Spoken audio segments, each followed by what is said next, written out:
1 minute KTR గారు 1 minute మాట్లాడండి sir. yes sir. Speaker sir, ముందుగా ధన్యవాదాలు సార్. ఇంత దారుణంగా మొత్తం శాసనసభని రాష్ట్ర ప్రజల్ని తప్పుదోవ పట్టించడం అయితే ఎల్ఏ మినిస్టర్ గారికి భావ్యం కాదు. వారు ఇండస్ట్రీస్ మినిస్టర్ గారు ఉన్నారు.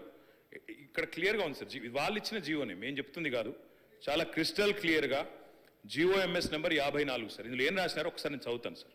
ఏం రాసినారంటే, రంగారెడ్డి జిల్లా alienation of the government land to an extent of 400 acres in survey number 25 at Kancha Gachibowli village, Selingampalli, in favor of TGISC for the purpose of development of IT etc. at the cost of market value of 75 crores per acre, handing over advance position. 75 కోట్ల చొప్పున 400 ఎకరాలు దారాదత్తం చేస్తున్నాము అని చెప్తే 75 కోట్లకు ఇస్తే అది అమ్మినట్టు కాదా సార్? నెంబర్ 1. రెండోది, బట్టి విక్రమార్క గారేమో మేము అసలు ఒక్క గజం భూమి అమ్మలేదన్నారు. 400 ఎకరాల భూమి అమ్మినట్టుగా ఇప్పుడే హరీష్ రావు గారు చాలా స్పష్టంగా ఈ జీవో ద్వారానే అమ్మారు అని స్పష్టంగా మీరే చెప్తా ఉన్నారు. మూడో మాట అధ్యక్ష, మూడో మాట, ఇప్పుడు మంత్రి గారు ఎంత దారుణంగా మాట్లాడుతున్నారంటే, గతంలో అధ్యక్ష అమ్ముకొని ల్యాండ్స్ అమ్ముకొని వాటి ద్వారా వచ్చే ఆదాయానికి మళ్ళీ ఇంకా పైకి కమిషన్లు, ఎవరికి మర్చెంట్ బ్యాంకర్కి 3% కమిషన్ ఇచ్చే కార్యక్రమం కూడా, దాన్ని కూడా మళ్ళీ ఏదో గొప్ప పని చేస్తున్నట్టుగా ఉత్తరప్రదేశ్లో చేస్తున్నారు. ఉత్తరప్రదేశ్ తప్పు చేస్తే మీరు చేస్తారా? ఉత్తరప్రదేశ్ వాళ్ళు తప్పుడు పనులు చేస్తే మీరు తప్పుడు పనులు చేస్తారా? నేనేమంటున్నా సార్, ఒకటే ఒక్క మాట, మీరు తర్వాత చెప్పండి మహేష్ అన్న, మీతో ఒకటే ప్రార్థన సార్, దయచేసి ఇవాళ ఇప్పుడే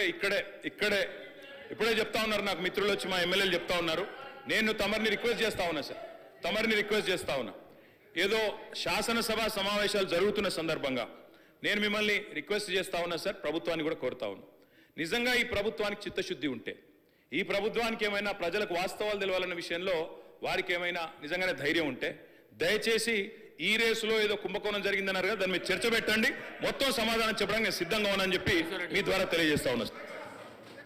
అధ్యక్ష, ఉత్తరప్రదేశ్లో ఈ రకంగా భూమి అమ్మలేదు అధ్యక్ష, వారిని కరెక్ట్ చేయండి అధ్యక్ష.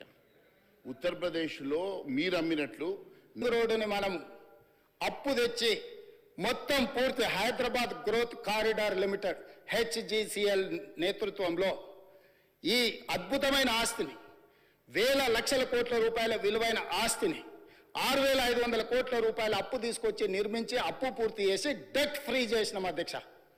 డెట్ ఫ్రీ చేసిన ఔటర్ రింగ్ రోడ్డుని అప్పనంగా ఆయాచితంగా అమ్ముడు పోయి అమ్ముకొని ఎన్నికల ముందు హడావిడిగా, వాళ్ళ క్లియర్గా తెలుసు ప్రజలు తిరస్కరించారు, ప్రజలు ఓడించబోతున్నారు, ప్రజలు బొంద పెట్టబోతున్నారు అని తెలిసి ఉన్నదల్లా తెగ నమ్ముకొని దేశం విడిచి పారిపోవాలన్న ఆలోచనతోనే ఔటర్ రింగ్ రోడ్డుని అమ్ముకున్నారు. అయితే ఈరోజు మాజీ ఆర్థిక శాఖ మంత్రి, ఎందుకంటే వారు ఆర్థిక శాఖ మంత్రిగా ఉన్నప్పుడే అది అమ్మిండ్రు, ఈరోజు వారే డిమాండ్ చేసిండ్రు ఈ ఔటర్ రింగ్ రోడ్ అమ్మకం మీద మీరు విచారణ ఇయ్యండి అని. నేను మనస్ఫూర్తిగా, వారు మనస్ఫూర్తిగా విచారణకి ఏదైతే అడిగినరో వెనకాల వారు కూడా చదువు వచ్చినా రాకపోయినా వారు కూడా వారికి మద్దతు పలికినందుకు వారిద్దరి కోరిక మేరకు స్పెషల్ ఇన్వెస్టిగేటింగ్ టీంను నిర్వహించి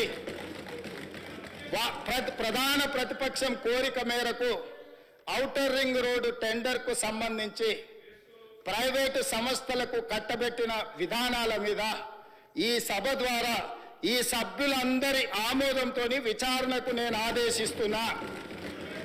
తమరి విచారణకు అనుమతి ఇవ్వాల్సిందిగా విచారణకు సంబంధించిన విధి విధానాలు స్పష్టంగా తెలంగాణ రాష్ట్ర ప్రజలకు నేను హరీష్ రావు గారి కోరిక మేరకు ఔటర్ రింగ్ రోడ్డు టెండర్ విషయంలో పూర్తి స్థాయి విచారణకు ఆదేశిస్తున్నాను. విధి విధానాలను మంత్రివర్గంలో చర్చించి మంత్రివర్గ సహచరుల సూచన మేరకు, మంత్రివర్గం యొక్క తీర్మానం మేరకు ఔటర్ రింగ్ రోడ్డు టెండర్ మీద విచారణకు ఆదేశిస్తున్నాం అధ్యక్ష.